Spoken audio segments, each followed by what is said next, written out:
Hi there! Welcome back to another episode of Fairy Tale Nails. Today's story and nail design is The Snake Prince. Oh my gosh guys, I'm so excited about this design. It's the first time I get to play with 3D gel. I really hope it works out. I've wanted to play with 3D gel for a while but haven't had the opportunity to try it yet. So I'm hoping it turns out well. This story is a less well-known one, which makes it more exciting, and you'll never guess where the story about snakes takes place. Can you guess? Please comment below if you think you might know.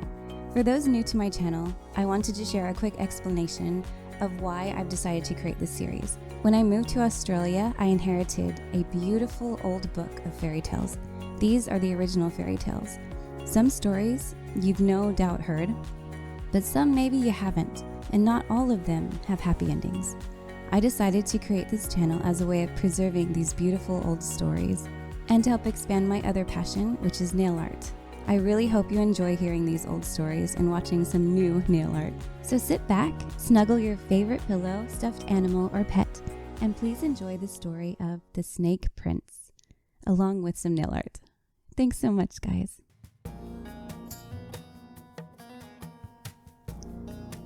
Once upon a time, there was an old woman who lived by herself in a city in India. She was very poor. One day, she went down to the river as usual to wash, taking with her a small brass pot, which she used to carry water back to her hut. She set the pot down on the river bank while she washed, but when she lifted the lid off to fill it, there was a glittering, deadly snake inside. She thought, "I will take the snake home with me and let it kill me there, for I am poor and alone, and I long for death." When she reached her hut, she tipped the pot over onto the floor, but, to her surprise, instead of the snake, a magnificent necklace fell out. She picked it up and hurried to the palace to offer it to the king. When the king saw the necklace, he bought it from the old woman at once to give to his queen, whose days were filled with sadness because she had no children. The queen was delighted with the beautiful necklace and locked it away in her jewel chest.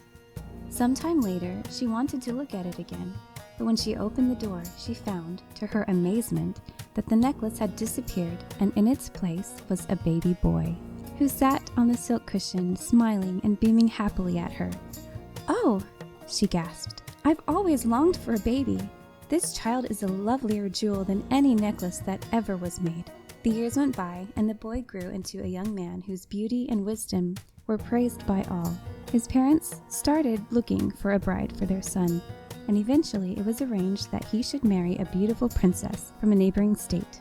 Now the old woman who had sold the necklace to the king had been given the position of nurse to the young prince. She loved the boy dearly, and in her foolish pride, she could not help boasting a little to the other servants that there had been magic in his birth. This rumor spread until by and by it reached the ears of the prince's bride.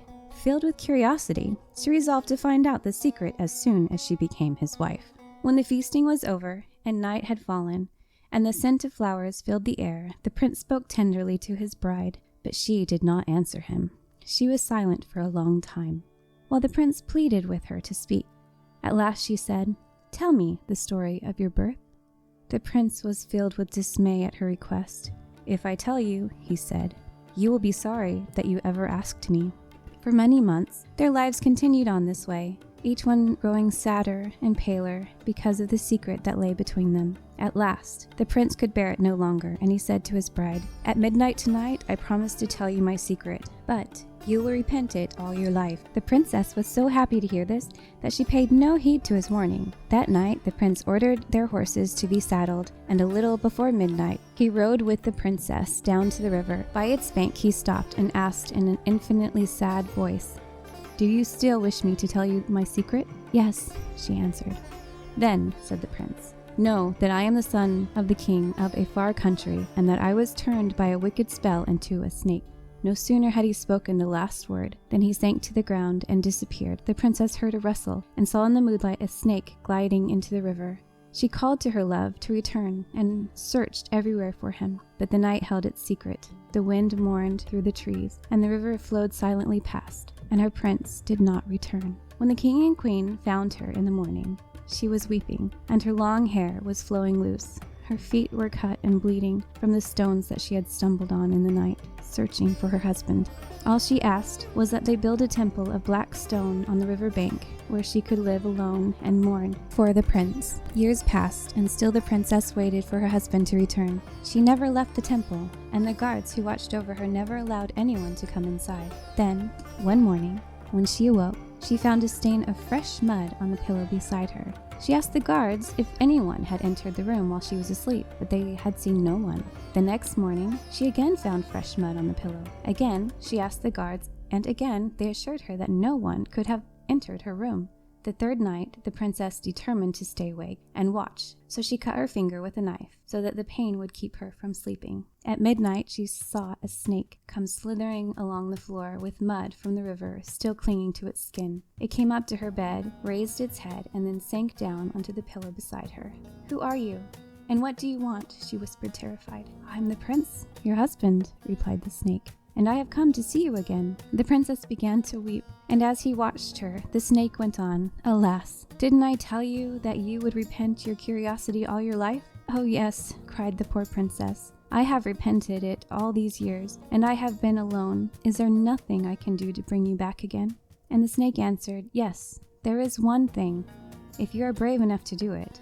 You must put a bowl of milk and honey on each of the corners of this room. All the snakes in the river will come and drink the milk, and the one that leads the way will be the queen of the snakes. You must stand in front of her and say, 'Oh, queen of snakes, give me back my husband.' But if you are frightened and do not stop her, she will keep me in her power forever, and you will never see me again." With these words, the snake glided away and disappeared into the river.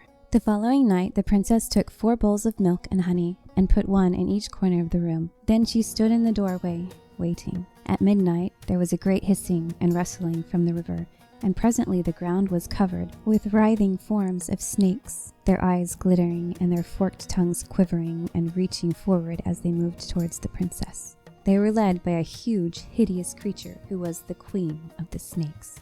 The guards were so frightened that they ran away and left the princess alone, standing in the doorway. She was deathly white, but determined that she would not run away. As the snakes came closer, they rose up and began swaying to and fro, flicking their forked tongues in the air. But the princess still stood firm, and when the leading snake came within reach of her, she cried, "Oh, queen of snakes, give me back my husband." And all the swaying band of snakes seemed to whisper to the night, her husband, her husband." But the queen of snakes moved forward until her head was almost touching the princess's face, and her small, evil eyes seemed to flash fire. Still, the princess stood in the doorway, and again she cried, "Oh, queen of snakes, give me back my husband." Then the snake fell back and hissed, "Tomorrow you shall have him." When she heard these words, the princess sank faintly into her bed. As if in a dream, she saw the room filled with snakes sliding over and under each other to reach the bowls of milk, and then they went away. The next morning, the princess took off her mourning dress and put on a beautiful clothes again. She filled the temple with flowers, and when night came, she lit the garden with lanterns and the temple with candles. At midnight, the prince came to her from out of the river. She ran to meet him, and they embraced with greater joy and love than they had ever felt before. The old king and queen wept for joy too, and commanded that the feasting and rejoicing begin. The old woman, who had been the prince's nurse, became, in due course, his children's nurse too. At least, she was called that, but in fact she was far too old to do anything for the children but love them.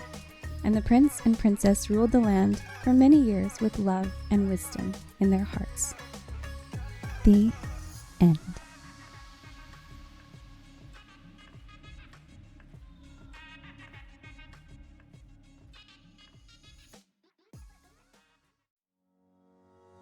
Thanks so much for watching this episode of Fairy Tale Nails.